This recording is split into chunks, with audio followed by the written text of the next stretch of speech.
16, on se retrouve dans Punchline sur CNews et sur Europe 1, toujours avec Éric Woerth, député Renaissance de l'Oise et qui a porté la réforme des retraites en 2010, Fabien Villedieu de Sudrail, Marc Toiti, Louis Dragnel, Éric Revel.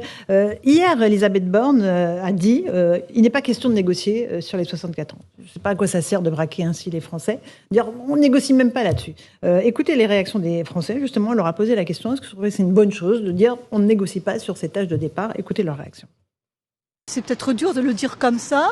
Peut-être qu'il faudrait négocier un peu plus, être plus souple, parce que c'est vrai que les gens n'aiment pas qu'on leur impose des choses. Je crains que la pression de la rue ne l'oblige peut-être à changer d'avis. Je ne connais pas tous les tenants et les aboutissants de la réforme, mais si elle dit que ça sera sans équivoque, c'est un peu... ça paraît un peu radical, quoi. Pour moi, il faut qu'elle tienne. C'est juste une question de temps, que de toute façon, si c'est pas maintenant, ce sera dans 3-4 ans, il va y avoir des réels problèmes au niveau de la retraite. Donc pour moi, c'est une mesure qu'il faut prendre maintenant. 64 ans, ce n'est plus négociable. À quoi ça sert de dire ça, Éric Woerth ? Si vous posez une question à ces Il y avait des pour et des contre, hein, vous avez entendu. Oui, bien sûr, mais en disant est-ce que vous êtes d'accord pour qu'on n'ampute vos pensions, parce que on vous versera moins de pensions ou alors vous paierez plus d'impôts pour financer le modèle. Les gens diront non. Je veux dire, ils sont très très attachés, et nous sommes très attachés au système de retraite. Mais donc il faut évidemment lier quand même cet attachement à un peu l'idée que de temps en temps il faut l'adapter. La première ministre a eu raison de dire ce qu'elle a dit, parce que c'est normal de mettre les choses sur la table réellement.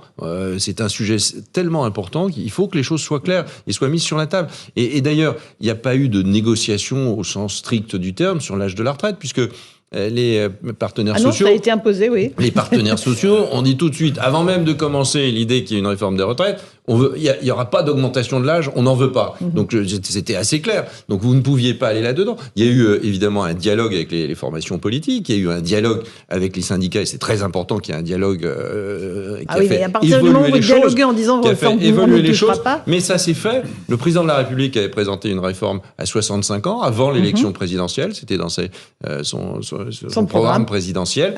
Et il a amendé, passant à 64 ans, avec une durée plus lente de montée progressive en vigueur, pour tenir compte des discussions qui ont eu lieu depuis une bonne année maintenant. Fabien Villedieu, ça vous donne du carburant, le fait qu'elle dise on ne négocie pas sur les 64 ans? Ça vous stimule? Oui, après ça, c'est on négocie pas sur l'élément essentiel de sa réforme. Voilà, c'est sûr que s'ils reculent là-dessus, c'est tout le sens de leur réforme qui mettent à plat. Donc pas de surprise, oui. Non, pas de surprise. Après, chacun est un peu dans son rôle. Hein. J'aurais tendance à dire, voilà, eux, ils vont pas commencer à dire, ah bah non, si vous êtes nombreux, on va reculer. Oh là là, ça pourrait nous inciter à être encore plus nombreux. Donc voilà, chacun est un peu de théâtre quand même là-dedans. Faut dire un peu ce qui est. Moi, je pense que le gouvernement peut reculer. Moi, j'ai la difficulté qu'il y a, c'est que j'ai vu des sondages là, qui sont sortis qui disent que 70% des gens, ça dépend lesquels. 68-70%, voilà, ils sont à peu près 68-70% des gens qui ça sont bouge pas, c'est extrêmement stable. Ça bouge pas, voilà. Et mais t'as aussi 70% des gens qui pensent que Macron va pas reculer, voilà. Et pour moi, l'enjeu il est là, c'est-à-dire que il faut pas tomber dans la fatalité, dans le fatalisme. Si effectivement vous êtes contre cette réforme, mais vous pensez que quoi qu'il arrive, parce qu'en face c'est des dingues, voilà. Vous parlez de qui là? Des dingues, c'est qui les dingues? Des fois, oui, je me dis quand même quand il y a des millions de personnes, des sondages qui sont dans la rue, voilà, et que personne ne bouge. Mais c'est quoi cette démocratie? La démocratie, c'est pas uniquement tu mets un bulletin de vote et puis hop, on se revoit dans 5 ans. Non, c'est aussi écouter les manifestants, la mobilisation, les mobilisations populaires. Enfin, c'est écouter le peuple quand même quand on est là aussi. Bon, enfin, ils sont censés être là un peu pour eux, c'est pas uniquement pour nous, quoi. Voilà. Moi, donc, moi, je dis pas qu'il faut être une girouette à chaque fois, mais quand même, lorsque vous arrivez à mettre 1 million de personnes, peut-être 2 fois 1 million de personnes dans la rue, enfin, faut quand même écouter la population, parce qu'autrement, si vous n'écoutez pas la population, enfin, c'est l'écœurement. On passe notre temps à dire, les gens ils vont pas voter, ils sont écœurés tout, mais aussi parce qu'ils ont l'impression que quoi qu'on fasse, de toute façon, on nous écoute pas. Si on peut mettre 1 million de personnes dans la rue, enfin, c'est pas anodin. C'est pas anodin. Oui, effectivement, c'est déjà arrivé dans l'histoire, mais dans l'histoire, j'ai regardé dans toute l'histoire de France, depuis un siècle, c'est arrivé moins de 10 fois. Où on a mis plus d'1 million de personnes. Il y a moins de Français aussi, Marc c'est normal. Toiti. Parce que là, on est beaucoup plus... C'est un peu normal aussi. Moi, je pense que si je peux parler, simplement, c'est vrai que moi, je suis pour une réforme beaucoup plus profonde et surtout l'erreur qui est faite, à mon avis... Marc ? Non, pas du tout. Moi, je pense que l'erreur qui est faite, c'est effectivement cet âge.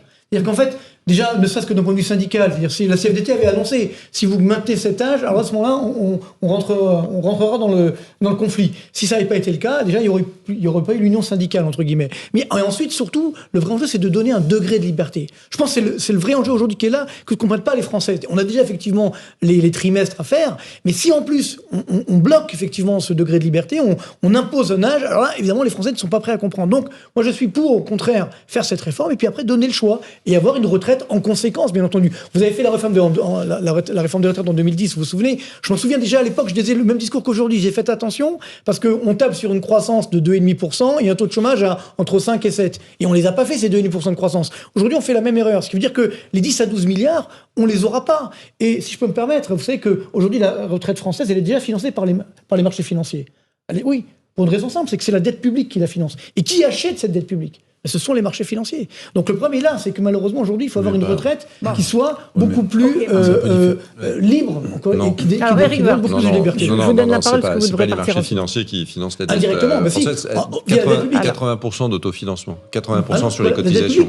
Non, pas la dette publique, les dépenses de retraite. C'est 80%, c'est encore 80%. Donc c'est très très important que ce soit contributif.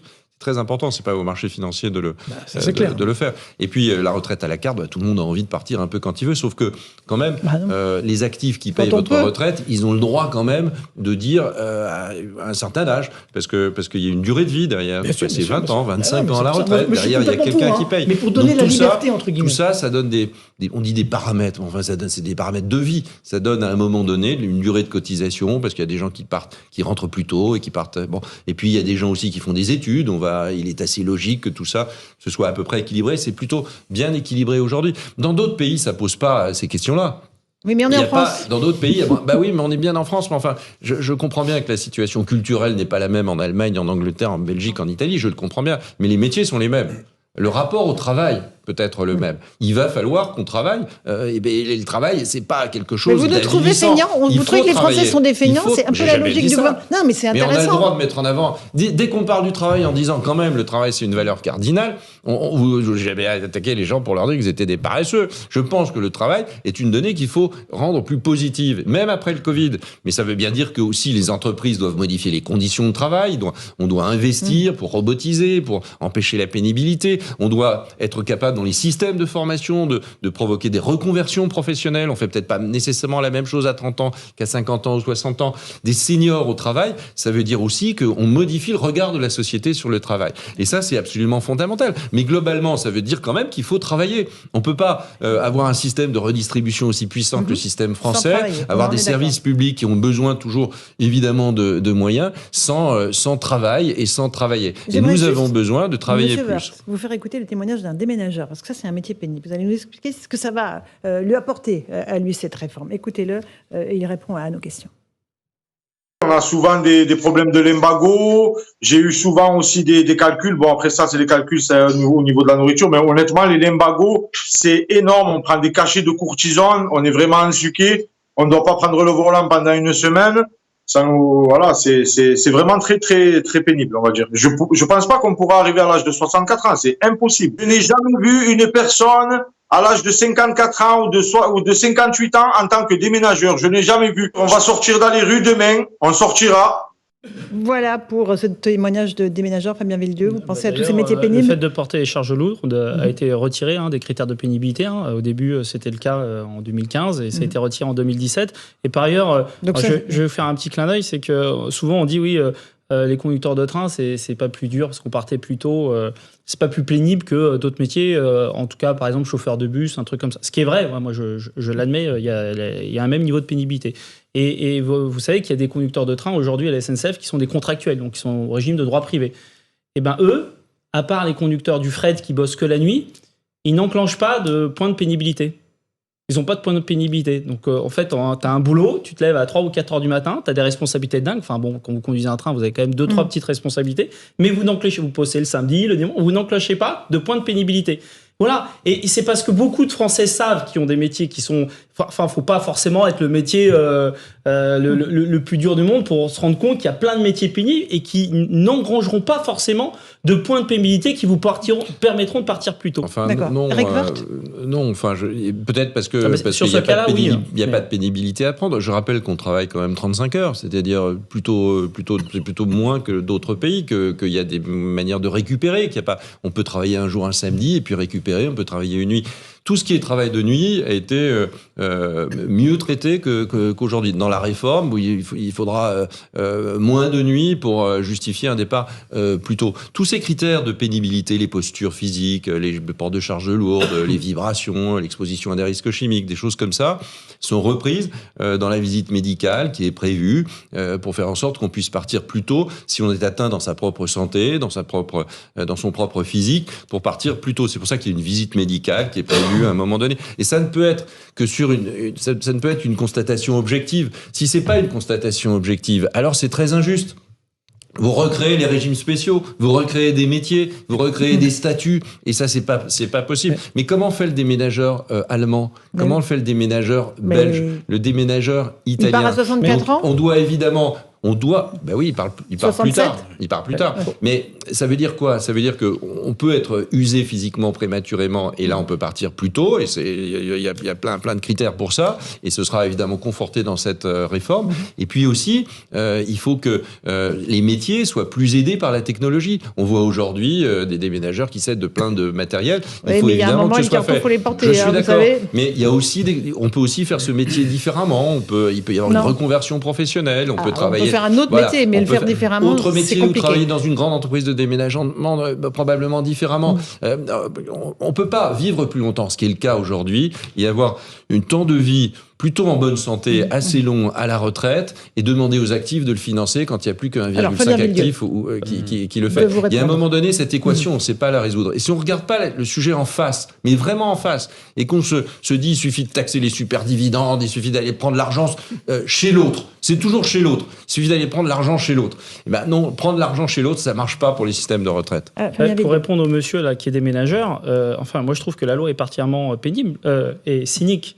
Parce qu'en fait, ils auraient pu mettre port de charges lourdes comme étant un des critères de pénibilité. Ils n'ont pas voulu le remettre. Ils ont dit, vous passez une visite médicale, et si effectivement vous êtes cassé par le boulot, le médecin, et donc vous êtes inapte au travail, vous aurez le droit à gagner un départ à la retraite plus tôt. Mais vous pouvez aussi avoir trouvé ça excessivement pénible, prendre des médicaments et continuer à bosser. Mais si le docteur ne vous considère pas comme inapte, vous partirez à 64 ans. Enfin, un déménageur qui ne se fait pas, où le médecin lui dit pas vous êtes cassé par le boulot, le déménageur il bosse jusqu'à 64 ans. Mais c'est pas parce que le médecin vous descend pas, vous ne met pas inapte que pour autant c'est pas pénible. Vous imaginez bien à 62, 63 ans monter une armoire normande sur 3 étages. Voilà. Et la difficulté qu'il y a, c'est qu'on aurait effectivement dans les entreprises des capacités de reconversion, comme il existe peut-être dans certaines boîtes. Moi, je vois déjà à la SNCF, on a des difficultés de reconversion. Et je vous parle même pas de la difficulté qu'il y a, c'est que souvent, ces métiers pénibles sont aussi des métiers qui sont un peu mieux rémunérés, ce qui a une certaine forme de logique. Ce qui fait que les gens ne se déclarent pas, ne vont pas voir le médecin, parce que s'ils se font, moi je vois chez les conducteurs, descendre de machine, c'est-à-dire qu'ils ne conduisent plus les trains, ils perdent 1 000 €. Et ce qui est le cas dans énormément de métiers. Vous partez plus tôt que tout le monde. Et aujourd'hui, c'est le moins. Non, les conducteurs plutôt que tout le monde. C'est en pas moyenne vrai. 58, Aujourd'hui, ils partent à 60 ans. Aujourd'hui, les cheminots, ils partent à 60 ans. Oui, les Français, ils partent à 63. La plupart des Français, ils sont cassés à 60 ans et effectivement, ils galèrent pour aller jusqu'à 63 ans, mais ils ne travaillent pas jusqu'à 63 ans. Vous le savez très bien que personne en France ne travaille jusqu'à... La moyenne, c'est pas de travailler jusqu'à 63 ans. Voilà. La moyenne de départ. Le problème, c'est que les gens ne travaillent plus déjà. 70% des Français qui liquident leur pension sont en emploi. 70% des Français. Ce que je veux juste essayer d'expliquer, c'est qu'aujourd'hui, les entreprises ne jouent pas le jeu des seniors. C'est-à-dire que dans un monde idéal, un monde de bisounours, effectivement, quand vous avez des métiers pénibles, effectivement, le DRH vient vous voir et dit, voilà, je te propose un autre métier, voire avec une même rémunération. Mais ça n'existe pas. Dans la plupart des cas, hop, vous êtes inapte, Donc c'est dehors, inaptitude, vous êtes viré, et vous êtes viré, voilà, pas vous viré, êtes reclassé à l'extérieur de l'entreprise. Et souvent, ce qui se passe, c'est que vous perdez, on vous Mais je vais propose être des d'accord postes. avec vous sur un point. On vous propose des postes avec vous. où Allez, vous avez dernier des mot. baisses de rémunération et des Avant le baisses de rappel des rémunération titres qui de sont la importantes. Chouette. Dernier mot d'Éric Woerth avant d'accord le- avec vous sur un point, le c'est journal. que Attention, c'est le deuxième point, on est d'accord. Hein, donc, ça fait beaucoup. Ça fait beaucoup. On va les mettre sur nos comptes pénibilité. Je suis d'accord pour dire qu'il faut que les entreprises soient partie prenante d'une réforme comme ça. Quand on a monté de 60 à 62, je rappelle que c'était 65, tout le monde l'a oublié, mais avant Mitterrand, avant 82, c'était 65 ans, vous vous rendez compte ? Donc il faut absolument que les entreprises soient partie prenante, c'est-à-dire qu'elles organisent le travail en fonction de l'âge, que les systèmes de formation fonctionnent, que la gestion des carrières fonctionne. Dans les grandes comme dans les petites. Dans les grandes, ça marche toujours. Dans les petites aussi entreprises. Il faut vraiment que la vie de la société bouge en fonction de cela. Et ça, c'est sans doute une des conditions de la réussite de ce type de réforme.